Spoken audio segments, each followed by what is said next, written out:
Welcome to the new episode of Valley Nordic. This is Arne in Oslo, welcoming you all. This will be the first episode where I'm flying solo without Chandler. However, I'm not alone. This is an episode where we are hosting a guest. The format we're also trying a little bit now in 2020, where Howie Mandel was the first out a few weeks ago. So in this episode, I'd like to welcome Per-Arne Lundberg, who is CEO of Amplifier Game Invest. Welcome, Per-Arne. Thank you, Arne. Thank you. Happy to be here. Great. Yeah, so for all of you out there, Per-Arne is someone that I've had the pleasure of working with in Nordic Innovation House community in Palo Alto. So Per-Arne is a fellow Nordic, and he's a fellow recovering Californian. When you meet Per-Arne, it's clear he's very colorful. He has a booming laugh and he's full of energy. And I can assure you he's truly a joyful person to work with. So I'm very happy to have had the opportunity to work with you, and also happy that you're joining me on the show today. So Per-Arne, can you tell us a little bit about yourself and also what you're doing? Absolutely. Thank you for the kind word, Arne. I must say it's been truly a pleasure to join in the Nordic innovation community, and also remembering the first time I think I pinged in to get hands on somebody who knew the way around the Silicon Valley ecosystem. I think you were the first person I actually sent a mail to. Yeah. For arrival to the. And saying, I remember the mail reply was like, "Happy to talk to you. I'm roaming the entire valley." So yeah, but good times. It was very good times. It was a fantastic year of meeting amazing people with a lot of passion and good energy. Nowadays, I'm like you said, I'm the CEO of Amplifier Game Invest. I almost said Goodbye Kansas Game Invest. We changed name rather recently, and I work out of our office in Stockholm. We are part of the Embracer Group, a player in the game industry. Swedish company, formerly known as THQ Nordic Group. We were acquired by them last August. It's been a fantastic autumn to be part of that group, and even though we had a really successful run and a very good home at Goodbye Kansas 2, this is more us anyway. We are myself. I am not an avid gamer, but I love video games. More so, I love game developers and the passion that they have for games. And I've been working in the innovation ecosystem, supporting game startups since 2004 in a very small city in Sweden called Skövde. And it's from that experience and the interaction with all these game developers that my interest for this industry and investing in that industry really took off. We are a fairly small investor. But we also, to phrase you, we roam the entire world scouting for new ventures that are interested to join our universe of game developers. Yeah. Excellent. So in this episode, we're going to talk about games industry and investing in it, right? I hope so. Yeah, wonderful. So we'll cover those topics and also talk a little bit about what's going on in the Nordics in this space. Absolutely.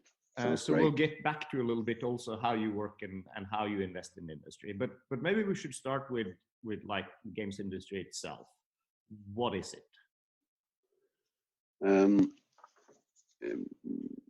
I think there's a lot of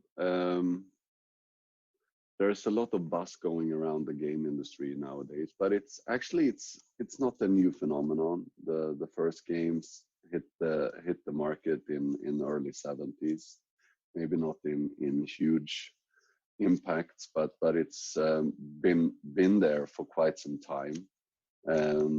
Like any industry, it evolves, develops, and innovates itself, and I would say it's been looked at as an underdog. Not now, but when we started out doing startups on a larger scale in Sweden, at least in 2004, it was considered as do you have any real companies beside the game companies? That was like a normal comment we often reach. But today I just checked out. We get these annual reports for where the game industry is coming, and it's a $150 billion market this day, bigger than music, film, and TV combined.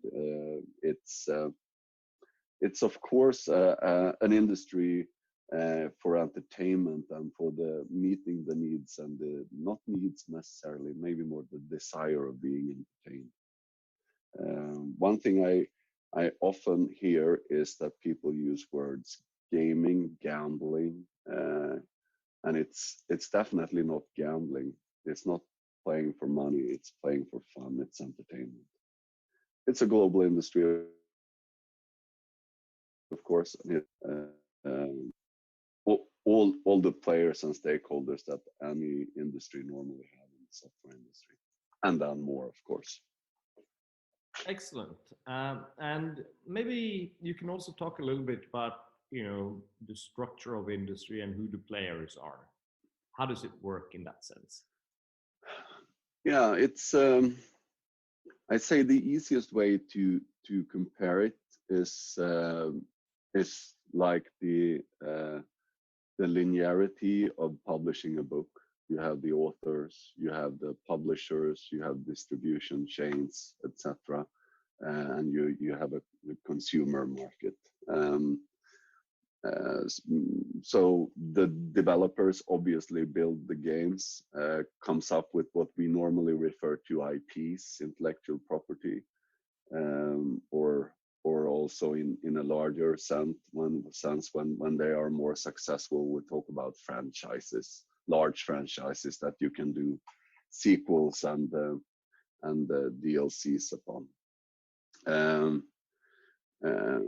There are very, very big players, of course, out there, and I would say that the strongest players are the big publishers, like the household names that most people can relate to, like Electronic Arts in Redwood, and of course a lot more than them, Activision, Ubisoft, etc.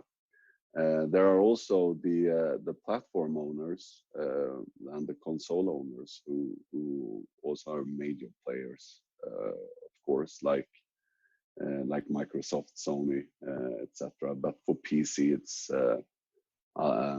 mainly Steam. I would say still there are some really strong companies coming up and taking a bigger and bigger portion of the market for PC as well. Then an instrument player is also the engine owners, the ones that we build the specific game upon. And there are, like in any, there are enabling services and partners and software and tech solutions and hardware, etc. So it's a rather large large ecosystem that people might be surprised when they see the structure around it. Yeah, and all this is essentially to serve the players, right? Yeah, absolutely. I mean, there are in any game company successful sells good games to the consumers, and that's where you create the revenue, of course. So that's the overarching target. Yeah.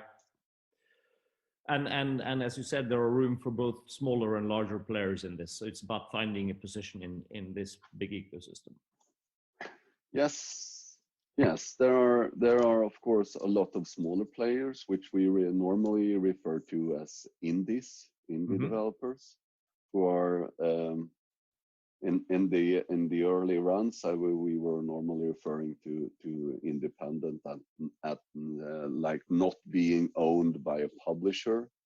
But these days, I would say that indies are also more like a phenomenon on where you'll find the biggest innovations in the market, where you will find new game companies or new game phenomenons or stuff like that. But you would have like in also in like any industry, you will find developers making runaway game successes from being just less than a handful of people up to the giants in the industry of the huge developers that spends a couple of $100 million on each franchise. So there is everything there's a bit of everything. Yeah. So an indie developer sort of making it big would be like analogous to like a rock band making it from the garage to like top of the hit list or something like that, right? Yeah, and where you will see the very high level of creativity, perhaps maybe something really edgy and out, which you maybe feel like in the early stage when they approach the market, it will get some stickiness because of that edge, and perhaps get this viral success, and earning the fame and the mass market buying your product. So yeah, it's like the rock band. Very cool. So we have a bunch of players that you've described relating to each other, and sort of makes the industry work. Is there any other sort of angle to how the components of the industry work together that would be useful to know or think about?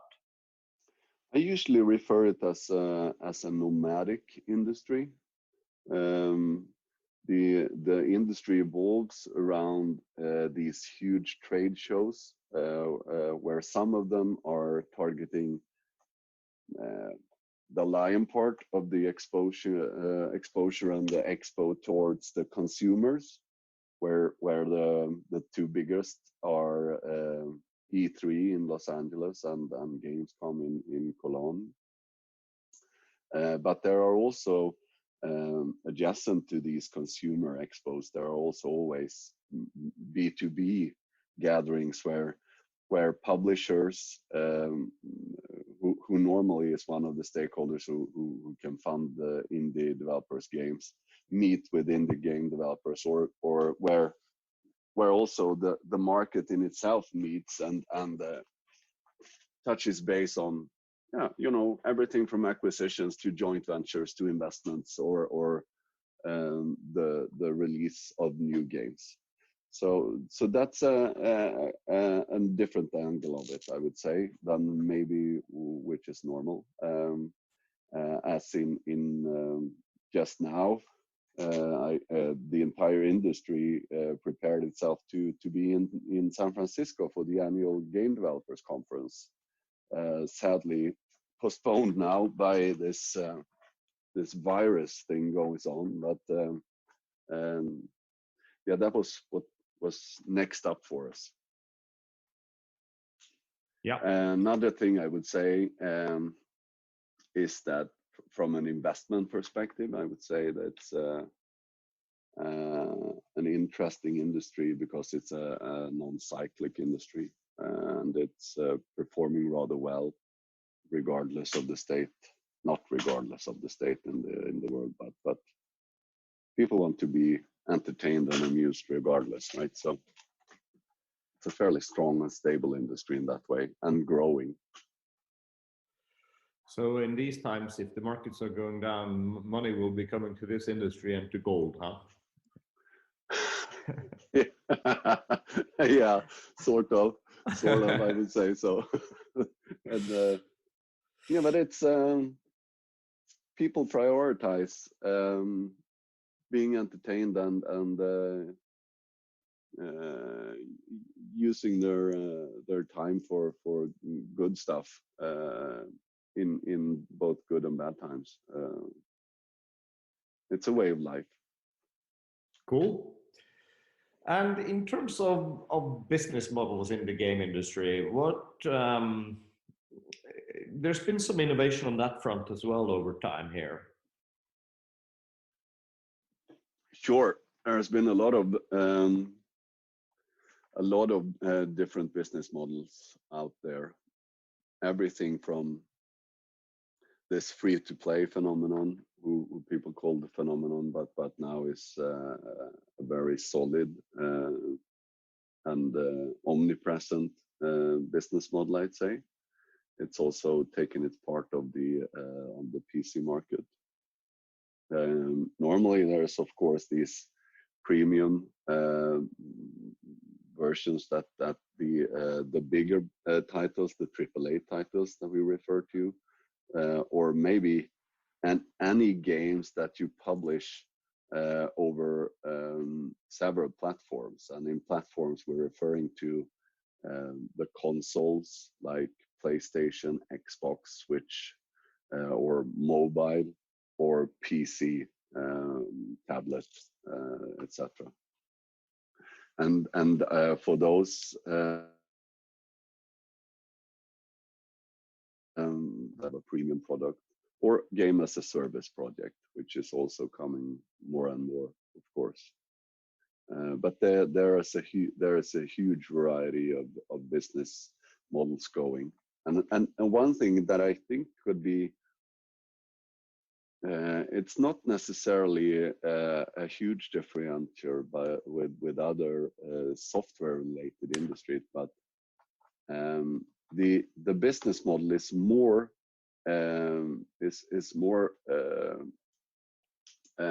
intimately associated to the games, because you will have to have different kind of incentives or a different kind of strategy moving forward in your game, and the way you build your game and the way you incentivize your players to play more, or to reach all different kind of achievements in your game. So it's not that you can shift your business model without actually more or less redesigning your game.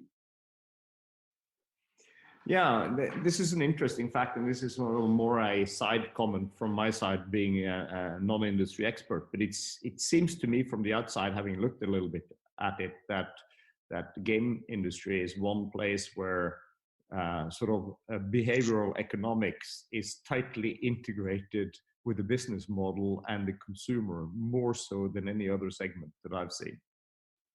I agree, and that was one of my earlier learnings when we went into this business, where one of our first goals were to create a company called Lockpick Entertainment, where it was a MMO, massively multiplayer online, where you have a huge player base online playing simultaneously on different servers and on different games.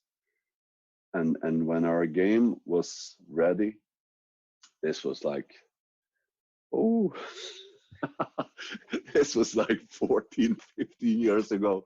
But at that point, when our game hit the market, the business model was obsolete, and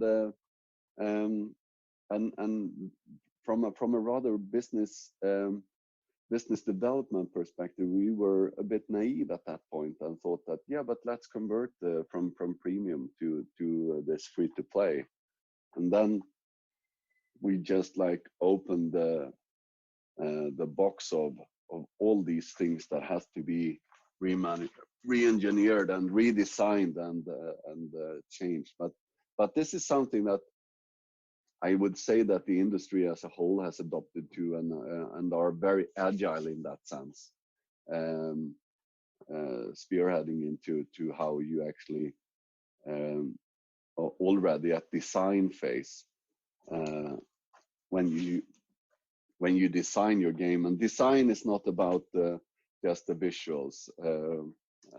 It's more like the rule systems and the game loop and how the game is meant to be played. But already when you do the design, you need to think of how the game is supposed to be consumed and commercialized. So you have to have this perspective, which I know you're into and I'm very well aware of from the Valley, that you will have a persona in mind, a gamer, specific gamer in mind, and you have to be gentle and think of how you will entertain, retain, and monetize on that experience. So it's intimately associated with the game design. Yeah, so in the game mechanics itself is tightly integrated with how the player behaves, the incentives for the player, and the business model. This is sort of tightly knit together into the product itself. Yeah, absolutely.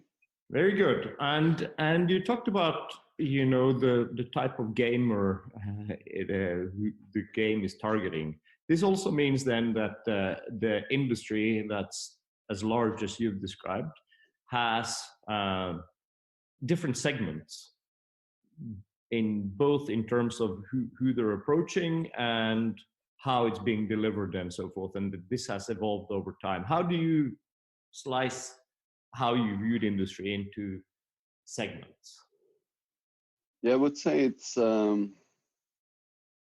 has a lot of facets. If you talk about this, the segments, you about games, who consume the games, how it's distributed, what kind of technology that your game is built upon, and what kind of platforms you ship your game on, and if you break it down, eventually you will come down to having a large part of different genres your game will be tied into, associated to. If it's a first-person shooter game, if it's a role-play game, or if it's an adventure game, or if it's a beat 'em up game, etc. There's quite a lot of different ways to cut that pie.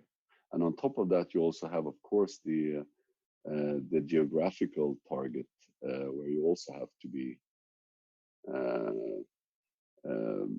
thoughtful and careful about, since a game in mind for the Asian market is not necessarily something that you can release everywhere globally. You could, of course. There are several of these games played in all of the continents, of course, but it's also when it comes down to culture or stories or lore or stuff that goes better or worse in different kinds of parts of the world. Right. So you have geography and you have types of game, and then you also deliver it on various platforms, right? Yeah, absolutely. And normally now, if we do if we look at the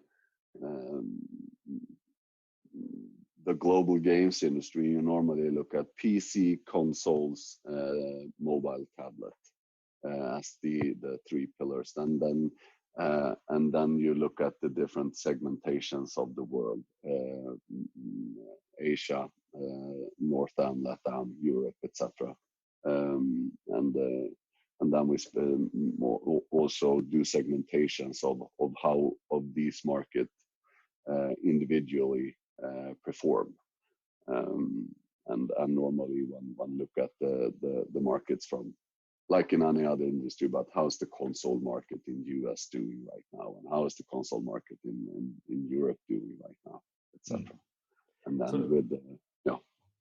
So I sort of a question right off the cuff there then is there any segments that you feel are particularly hot or exciting at for the time being. That's kind of new.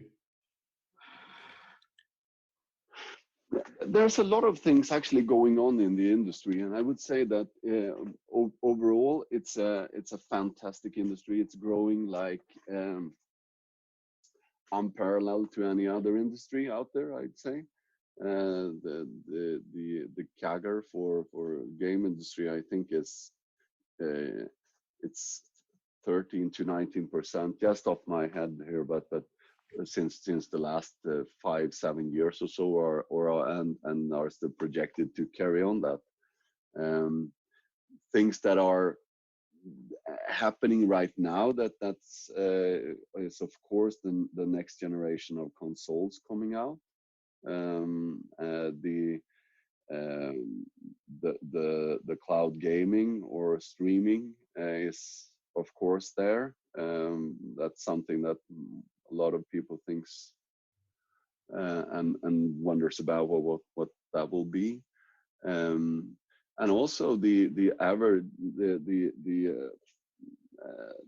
penetration of broadband all over the world, and where that is going is still something also that's super interesting in like a strong underlying power in the industry, since we still have like some of the biggest countries in the world have less than 60%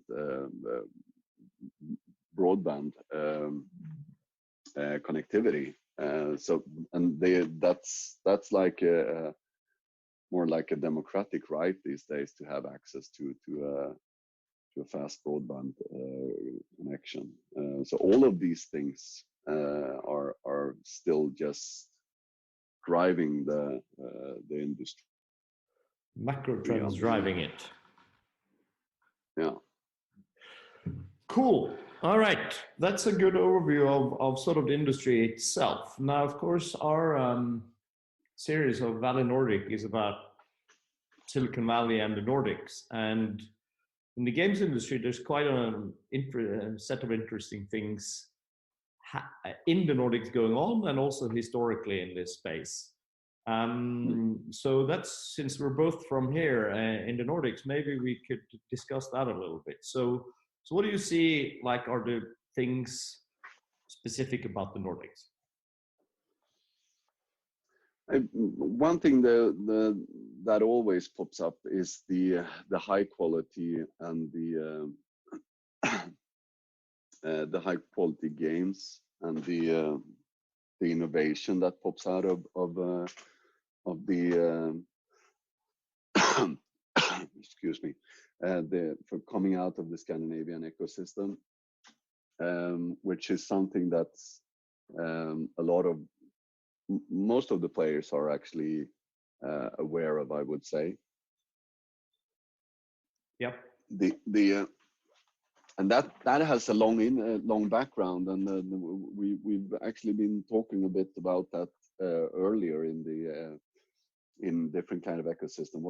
What were the driving forces and the big things that actually happened? And I would say the penetration of broadband in Scandinavia is one driving force. I would say another one was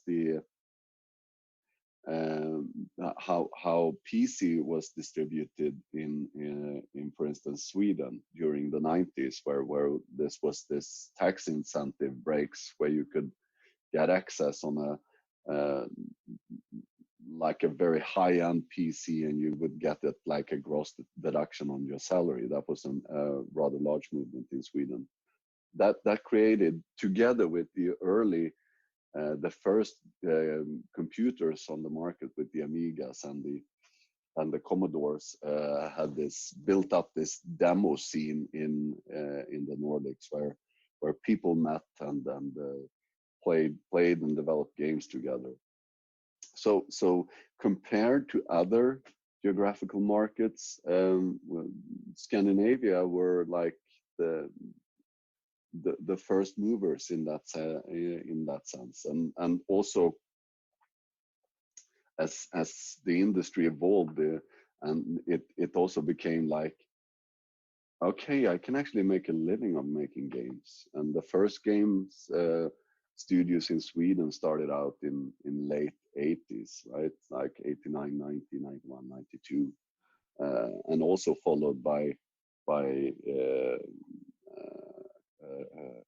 company in Norway with Funcom starting out real early as well. And so that was something I'd say paired with the under promise over deliver perspective from Scandinavians' point of view.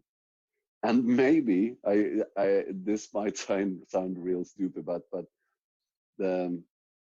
the darkness and the 6 months of winter and nothing to do also created this was okay sitting inside playing, building your own games. That was a rather strong driving force behind the success factors that we can harvest now or started to harvest early 2000. And then you saw the same thing obviously in Finland where the mobile industry was strong, innovative and first movers as well, where we also have a very strong mobile game industry. And on top of that, you know, like in any other industry that's been around for a while, you saw the first IPOs for game companies 10, 15 years ago, and which spurred a lot of people to do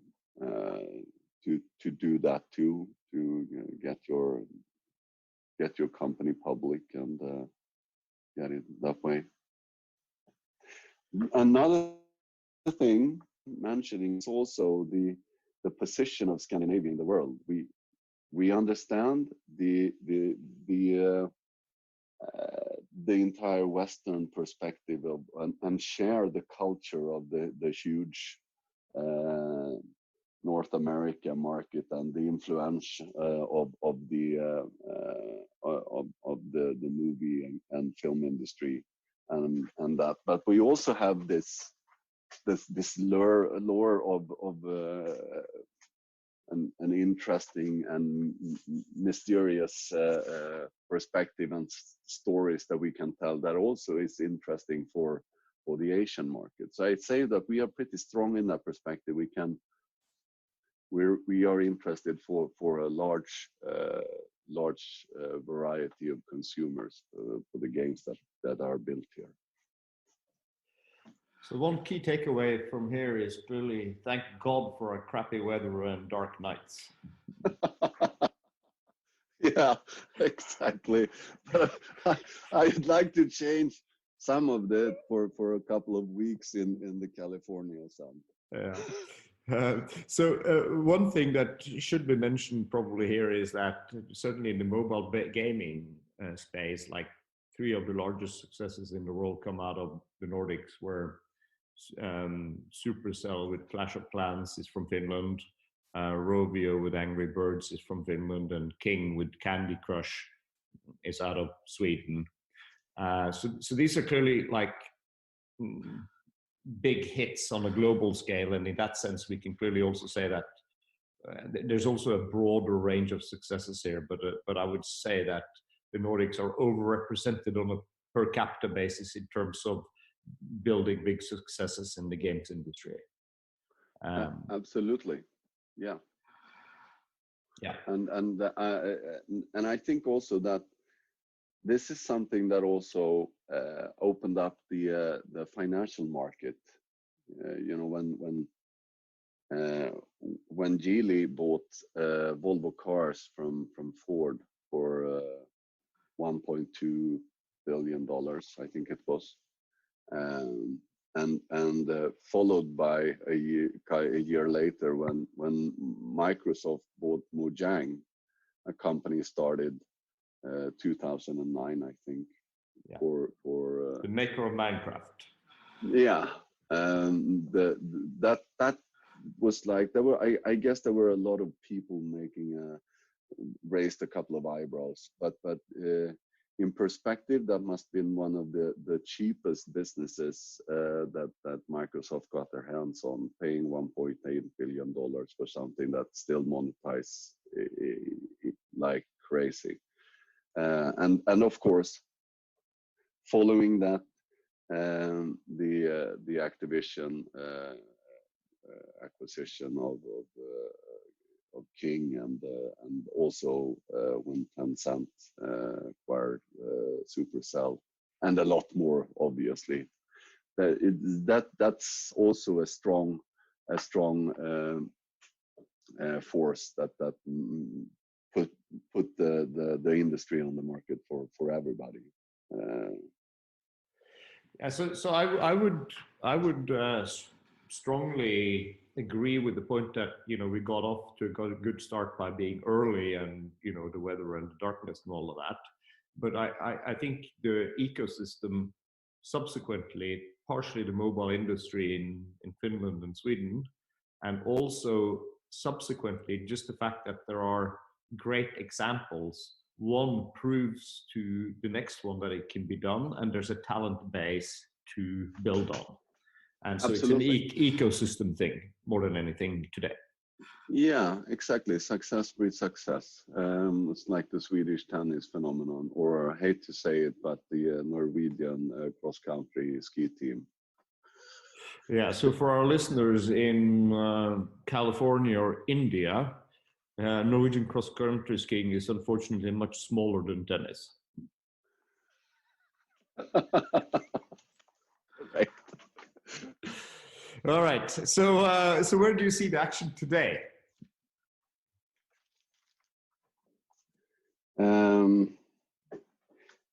Well, there is it.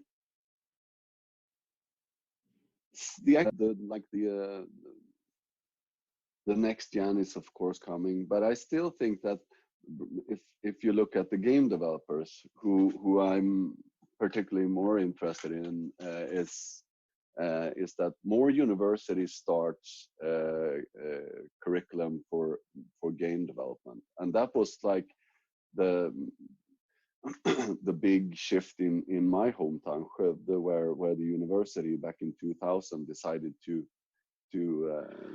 started out 3 different kind of curriculums in programming, design, and art, and which was the start of the ecosystem for games in Skövde, and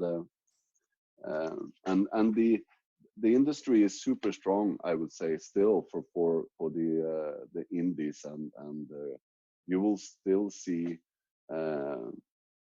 on a weekly basis almost new indies coming out there and crushing the market, making runaway successes, and of course you have these huge franchises that obviously everybody talks about when it comes to games like the GTA or the Red Dead series, or the FIFAs and whatnot, right?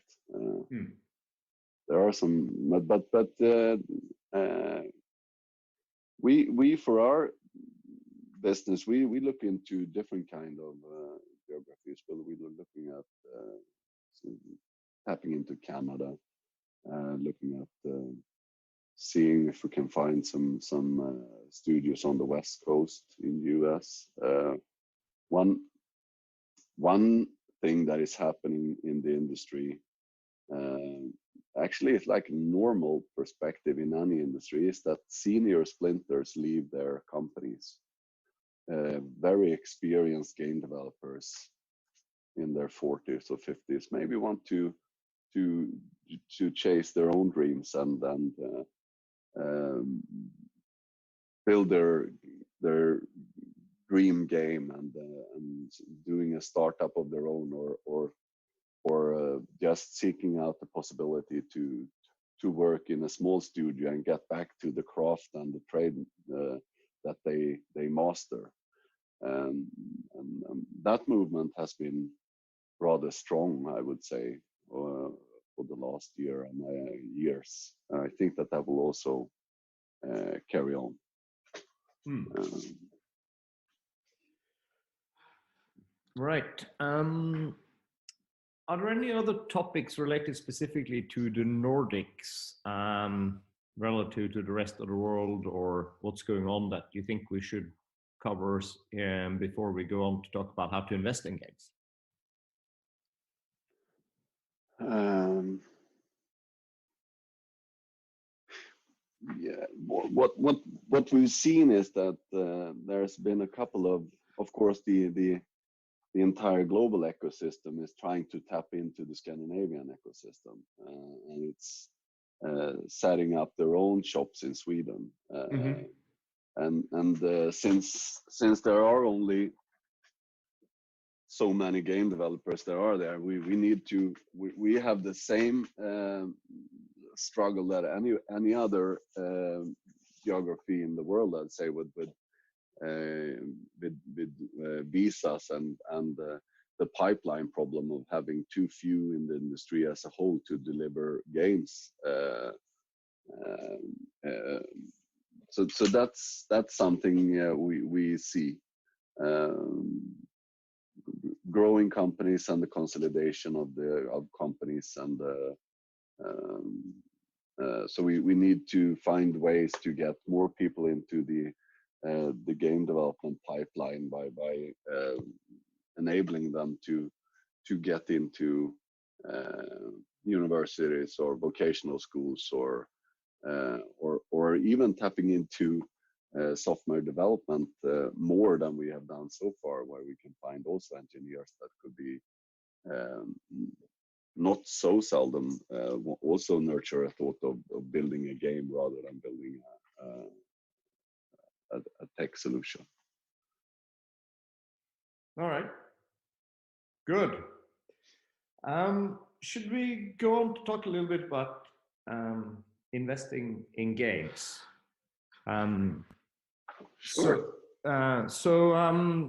You know, you're a specific game industry investor. I'm a Yes. VC that looks at the broader tech space, but maybe with a sweet spot in B2B SaaS and that sort of thing.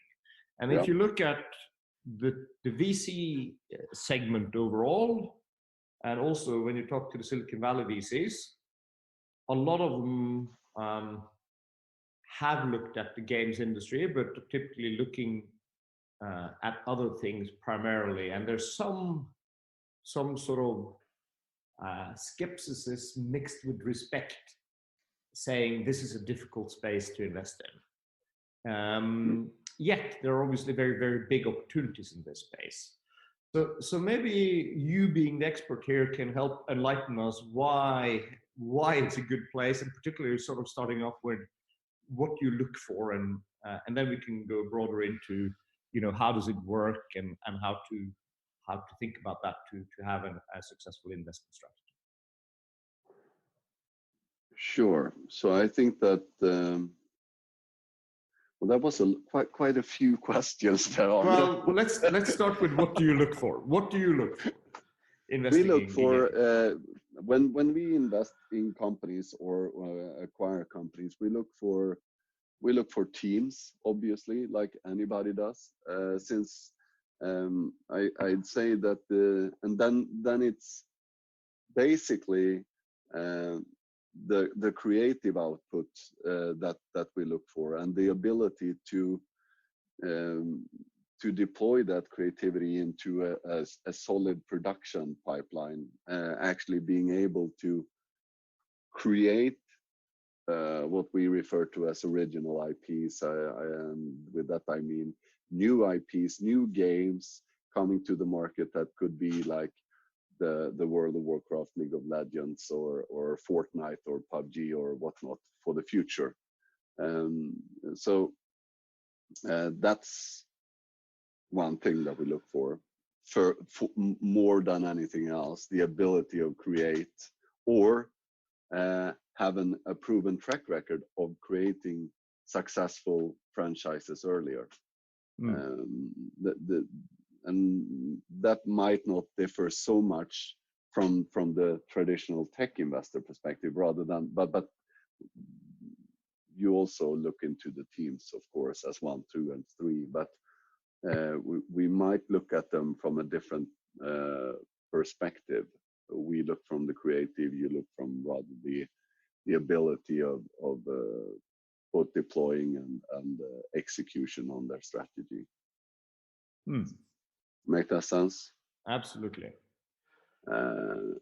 So that is what, and like I said, any successful game company out there has a successful game. So and that means that the company could be 5, or it could be 60, or it could be a 200-person company, or even more. So because the most interesting part of it is, of course, if you can find a team that has this repeatability of creating new ideas, then you're onto something, obviously. So that's, I would say, is 1, 2, 3 for us, and also, of course, that there is some kind of sense in the company of how does the business behind every game look. Do we think when we do the investment that this has the ability of making a good ROI for us over the course of 3 years or so? Yeah. Cool. And in terms of investing, the majority of the VC industry are pretty clearly sort of equity or quasi-equity, so in terms of convertibles. Is that the predominant model also in the game industry, and or are there also other models? How does that work?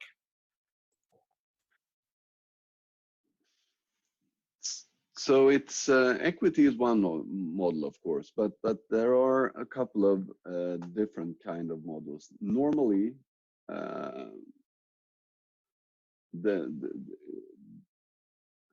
the funding model was disrupted a couple of years ago, because normally we had these publishers who both had access to funding, i.e.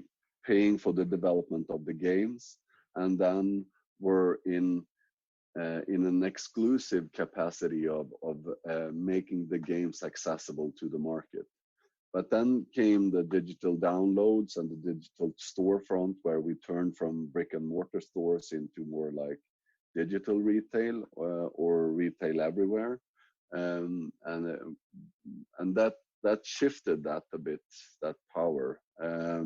They are still very strong, of course, but something happened. But in that sense, that was the number one go-to solution for you to fund your company. That was create an idea, present a pitch that was built around the team's capacity in creating a game, and then you said that we will need 18 months for 12 developers to build this game, and then the publisher will say, okay, fine, I'll fund it for you, and then we'll have a rev share in the end of it when we have recouped our investment. So normally, and that is still one of the biggest funding opportunities out there, where it's more like a project-based funding, but through a publisher who has this access to market, PR, distribution channels, and also localization, etc., for getting the best potential for your game to reach the market. Then there is also new players coming into the market that are just interested in project funding without having access or being a publisher. But they can, instead of just making money on the game, they would probably normally ask for top revenue split on a longer base than just the lifetime of your game. The third model is, of course, equity-based, which is getting bigger and bigger.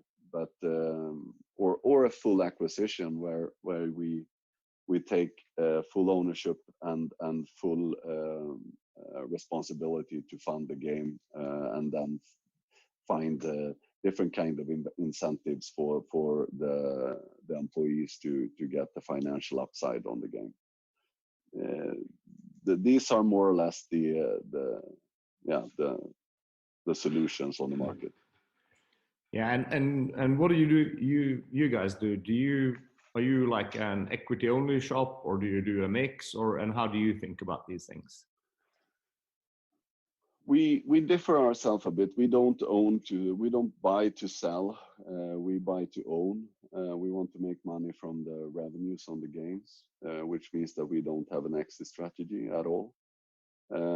But we only invest in equity anyway. But with a longer target of being a majority owner or a full owner of the company. So that's our method of funding the companies.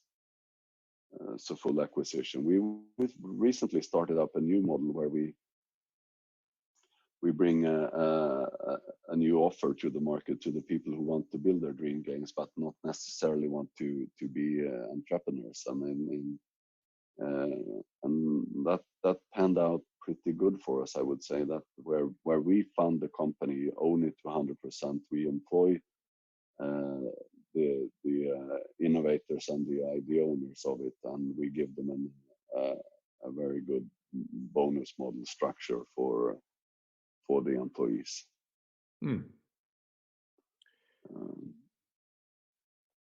This is somewhat novel in the grander scheme of things, and I think it's very unlike what's the normal way of thinking in the entrepreneurial ecosystem of Silicon Valley, for example. But there are clearly differences in geography around how these things work as well in the broader world. Yeah. And so do you?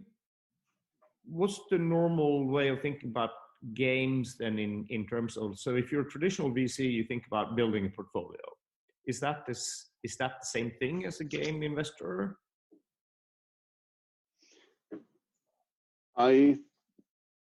There are a couple of different investor where you probably would look at being more into mobile segment or only into free to play segments, or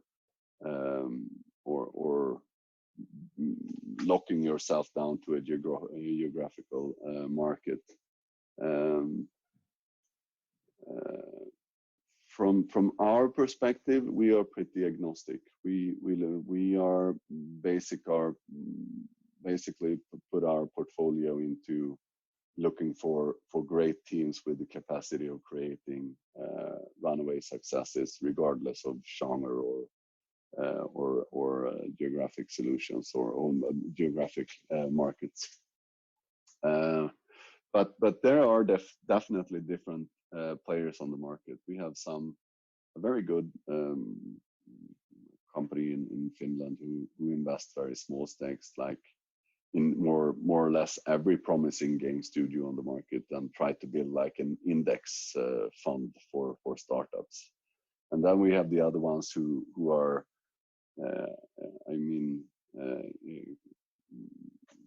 Kleiner, and they've been investing in later stage companies. And then we have other investors that only invest in super early stage.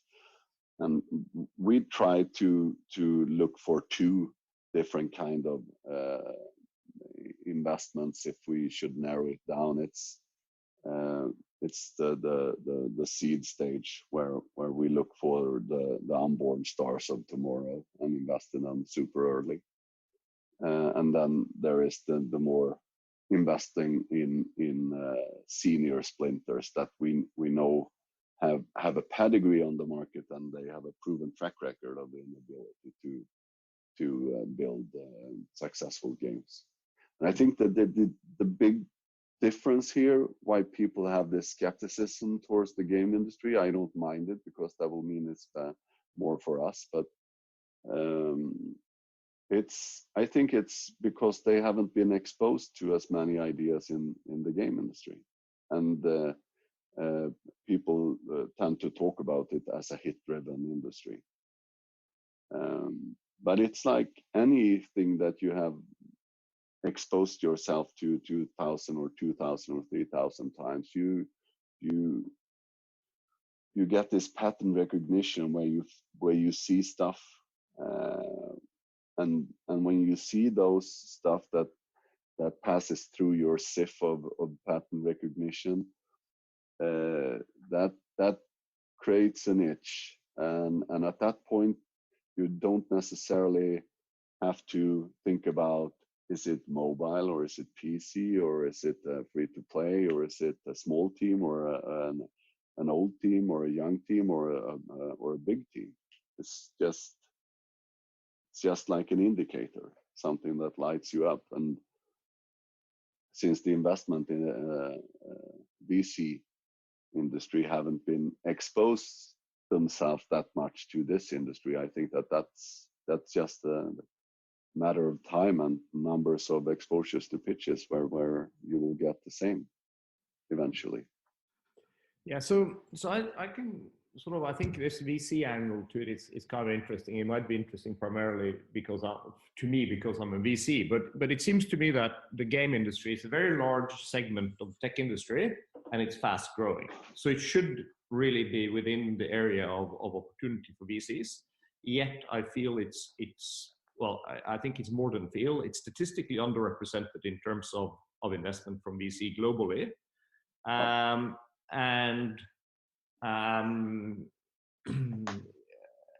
It's also outside the investment scope of a number of the large VCs.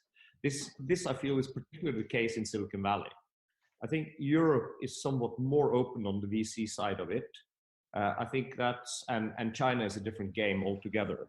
But I think the reason why the Europeans are more open to it is that it just has been more successes on a relative sense in Europe in the VC funds. I think the US VC funds have sort of had a way where they didn't really succeed. And that's part of the reason for it. The general perception among VCs is that they understand that investing in startups are very asymmetric. Some succeed and some don't. But the perception is that the games industry is even more asymmetric and therefore more difficult. I don't know the detailed statistics of that. I do think it has a lot to do with understanding the risk.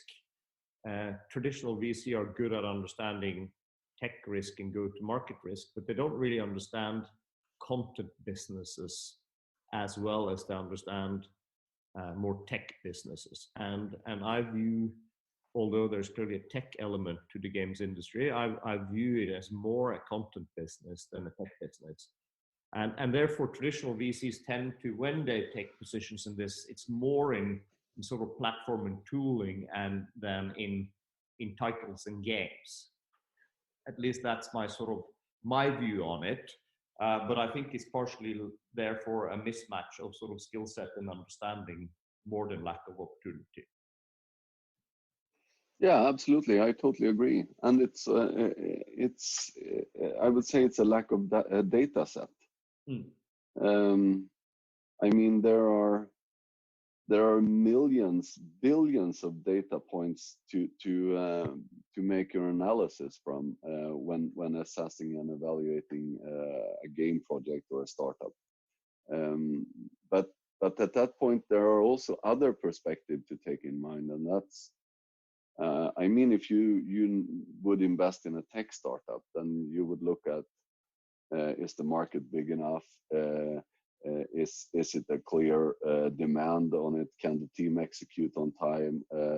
Can we monetize and find a business model when it's scoped? Can it scale? You know, the traditional perspective. In game industry, you have another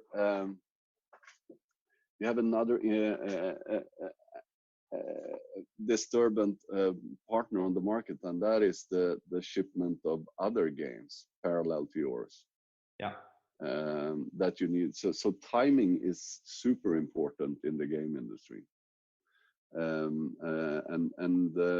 Of course, as in any software-driven company, you know that there have occasionally been some delays. No, does that happen in the tech industry? This is true, and I've also heard that this has actually happened in the game industry. No, but for sure, for sure.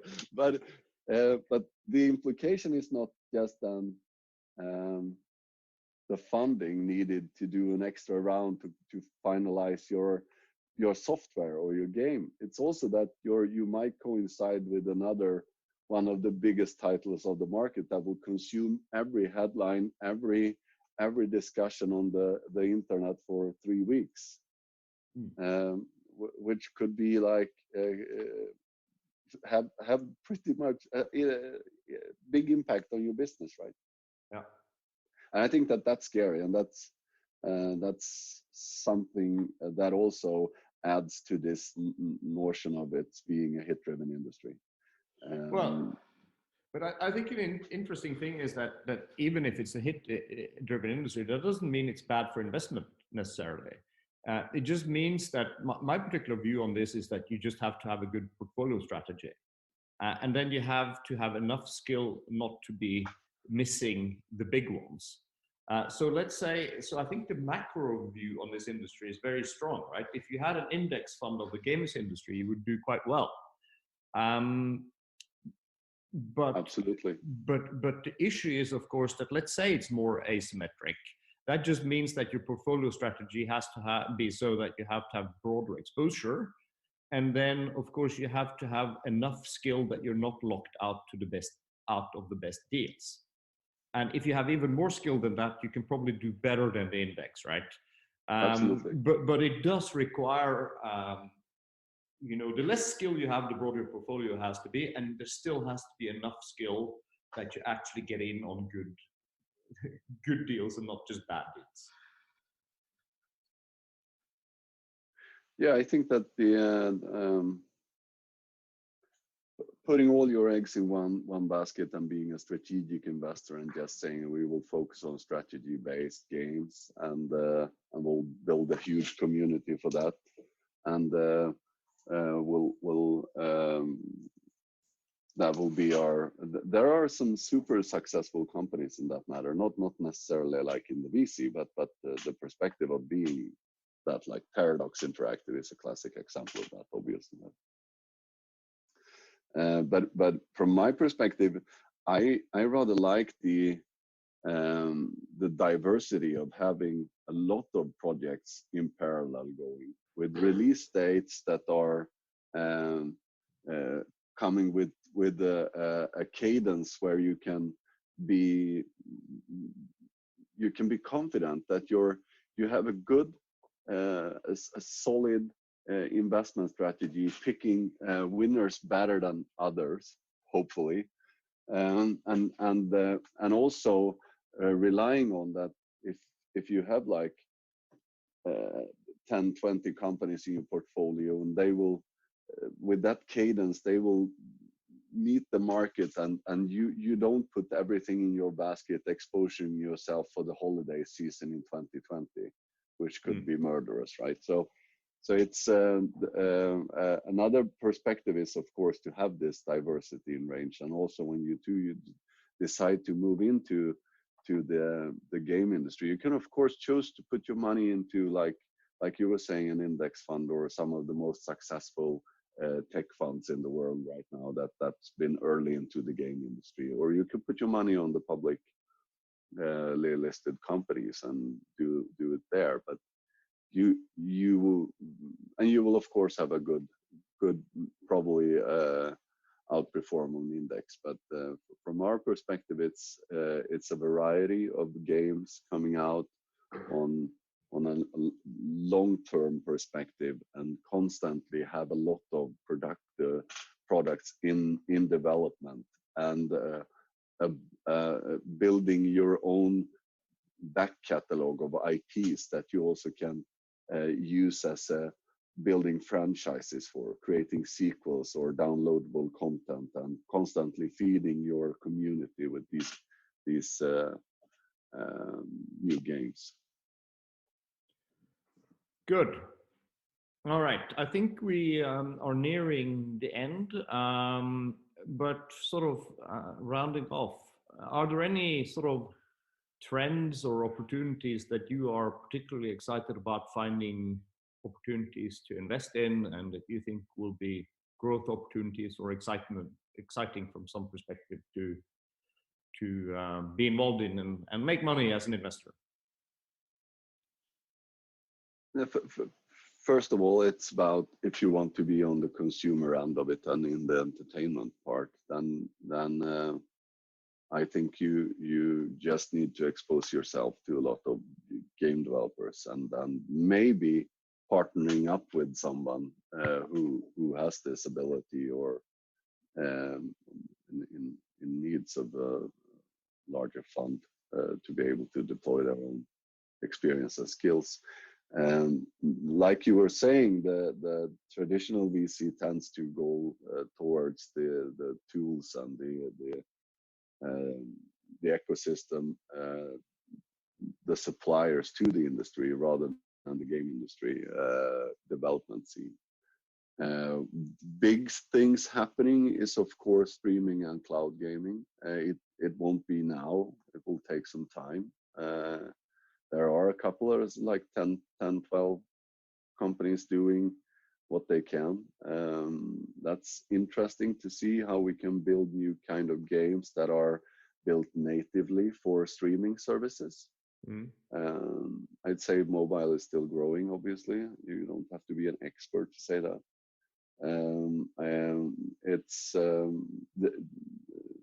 I just brought down esport as well, because esport is perhaps not a trend, but it's on a lot of people's mind, and esport is not a game. It's a way of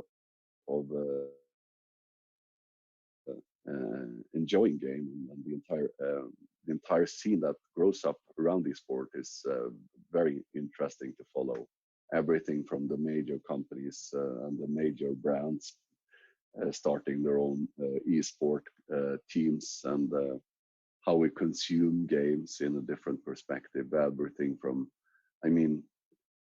more people are looking at games than playing games these days. That is also, so streaming comes both from, of course, the cloud gaming perspective, and also the way of how gamers actually want to look at games being played rather than just playing them. But besides that, I think that we are in a super strong position. The industry will grow and grow. Wonderful. Yeah, absolutely. Thank you, Per-Arne, for sharing your insight about the industry and some of your thinking around investment in the space, and for being a guest on the show. Thank you for having me, Arne. My pleasure. Super nice to talk to you. All right, likewise. And for all of you listeners out there, next time Chandler will be back, and we'll come up with a topic that hopefully will capture your interest. Until then, bye-bye to all. Bye.